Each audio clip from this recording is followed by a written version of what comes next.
માં સરસ્વતીના ચરણોમાં વંદન. અહીં ઉપસ્થિત માનનીય નિયામકશ્રી, આચાર્યશ્રીઓ, વિદ્યાર્થીઓ અને શિક્ષકગણ મિત્રો, આપ સર્વેને ગુરુ પૂર્ણિમાની ખૂબ ખૂબ શુભેચ્છાઓ. હવે અર્જુન અને ગુરુ દ્રોણ એ બંને એક શું કહેવાય કે કરમકષ્ટીમાં ફસાણા છે, એક મૂંઝવણમાં ફસાણા છે કે ગુરુનો સાચો ધર્મ શું છે, કે ગુરુનું સાચું કર્તવ્ય શું છે. કે જ્યારે એક સત્યના માર્ગ, જ્યારે શિષ્ય છે એ સત્યના માર્ગ પર હોય અને રાજા એ અધર્મના માર્ગ પર હોય, તો ગુરુએ કોનો સાથ આપવો જોઈએ.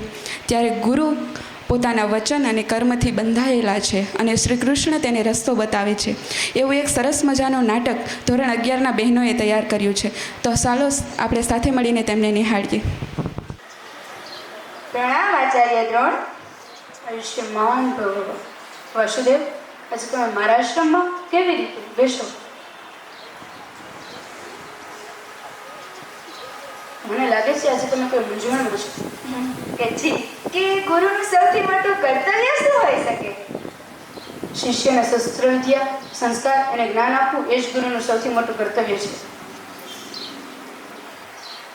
હા, તો આપે શિષ્ય સત્યના માર્ગ પર હોય અને રાજા અધર્મના માર્ગ પર હોય, ત્યારે શિષ્ય ગુરુ કોના પક્ષમાં હોઈ શકે? આપનો આ સવાલ મારા હૃદયને સ્પર્શી રહ્યો છે વસુદેવ.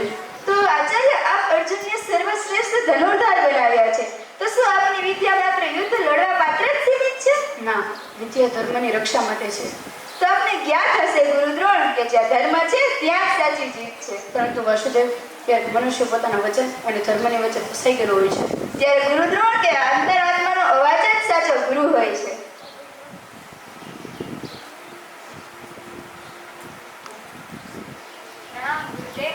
આયુષ્યમાન ભવ, વિજય ભવ.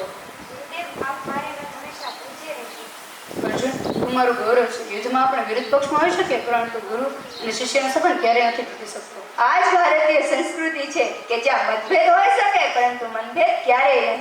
વાસુદેવ, આજે તમે મને પ્રતીત કરાવ્યું કે ગુરુની ઓળખ માત્ર વિદ્યાથી નહીં પરંતુ ધર્મથી છે. અને શિષ્યની સાચી ઓળખ માત્ર વિજયથી જ નહીં પરંતુ વિનમ્રતાથી હોય છે. પ્રણામ આચાર્ય દ્રોણ. પ્રણામ વાસુદેવ.